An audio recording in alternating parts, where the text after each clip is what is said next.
Ben, merci beaucoup, Michel. Il faut vraiment le féliciter parce qu'il s'était adapté quand même à un terrain difficile. L'appareil apparemment a eu un malaise et il n'en est toujours pas remis. Hein. Donc j'ai des pires craintes concernant son état. C'est cardiaque. À mon avis, il a fait une crise cardiaque et je ne sais pas si on arrivera à le rétablir. Enfin bon. Non, il faut pas Voilà, enfin, merci beaucoup d'avoir pu rétablir la situation et d'avoir, je dirais, capté notre intérêt parce que je veux dire que ce que tu as dit était extraordinairement intéressant. J'ai l'impression, on est sur quelle planète, je ne sais pas trop, hein, c'est impressionnant. Je disais, mais attends, il faut un profil très très particulier d'enseignant. Je ne sais pas si on a beaucoup d'enseignants qui ont ce genre de profil. Quel est le statut de l'école, etc. Tu serais étonné. Les 40 professeurs ont une formation de français, enfin de suédois, langue étrangère. Et il y a une sorte de cooptation qui se fait, c'est-à-dire on dit aux 40 professeurs, voilà, on va créer un cours de spécialité. Est-ce que ça vous intéresse, effectivement, de vous adapter à ce type de cours? Et donc, voilà comment ça se passe. Et donc, il y a des cooptations qui se font au niveau des enseignants, et ça se passe visiblement très bien.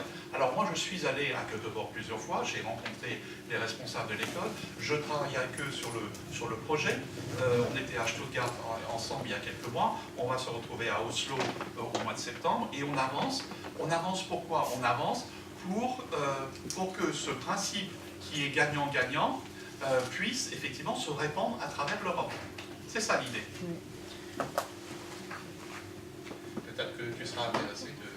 Ah ouais, je trouvais extrêmement intéressant sur eux. Il y a des résonances, effectivement, entre des problématiques qui sont très communes au projet de la ville de Paris. Mais je ne sais pas si c'était malicieux la remarque de Christian, mais c'est vrai que... Qu'est-ce qui permet la réussite d'un tel projet? Parce que moi je me disais, comment est-ce que ça c'est transposable, faisable en France? Et est-ce qu'il n'y a pas des conditions là qui sont telles, une espèce d'optimisation de conditions positives qui génèrent un projet qui fonctionne bien parce qu'il y a un terrain d'emploi, parce qu'il y a de l'argent, et comment c'est financé d'ailleurs? Par la ville de Göteborg. C'est la ville de Göteborg voilà, là aussi, oui. qui veut intégrer. Ben oui, mais c'est parce qu'on a plus riche et c'est ça la différence. Oui, alors voilà, Isabelle. Et c'est pour ça que c'est intéressant aussi de faire un comparatif parce que et c'est là que je suis pas en désaccord, mais c'est ce que je dis aux responsables de l'école Cuban. Vous êtes sur une planète, pour reprendre ton expression, qui n'a rien à voir avec les réalités de bien d'autres pays d'Europe. Et pourquoi est-ce que vous n'avez aucun, c'est ce qu'il m'a dit, pourquoi est-ce que vous n'avez aucun bénévole? On n'en a pas besoin, on peut payer tout le monde. Voilà la réponse. Donc effectivement, là où nous on ne peut pas payer, peut-être qu'on peut prendre d'excellents bénévoles. Bon, c'était cette idée, ce portrait que je vous ai fait d'une école particulière à Göteborg. C'est pas pour une transmission totale, intégrale à d'autres pays, c'est pour une réflexion. Qu'est-ce que je peux faire avec ce que je vous ai donné? Est-ce que je peux en faire quelque chose? Est-ce que je peux utiliser un certain nombre d'éléments? Et cette boîte à outils que nous sommes en train de faire et qui pourra être utilisée par n'importe quelle école en Europe, ou ailleurs d'ailleurs, il y a peut-être des choses que vous allez pouvoir prendre de cette boîte à outils qui va vous servir. Oui. J'ai une question.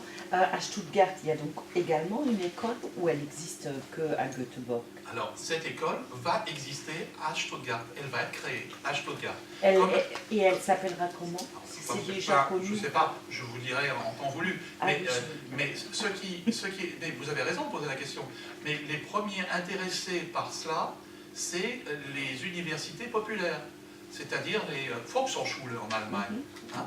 Les Volkshochschule sont extrêmement intéressés par ça.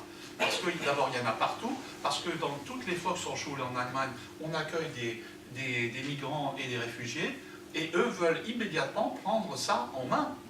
C'est la même chose à Oslo, et ils travaillent avec là, le Cuban travaille avec une grande école où il y a beaucoup de réfugiés à Oslo qui s'appelle Rosenhof, et à Rosenhof, école que je connais parce que j'ai vécu plusieurs années à Oslo, ils veulent reproduire un système analogue.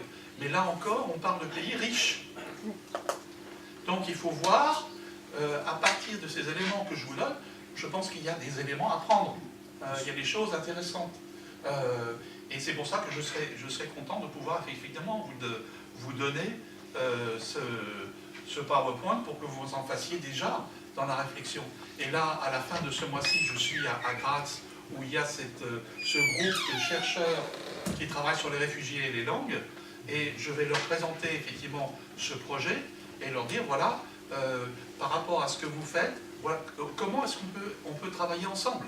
Et c'est ça qui est intéressant.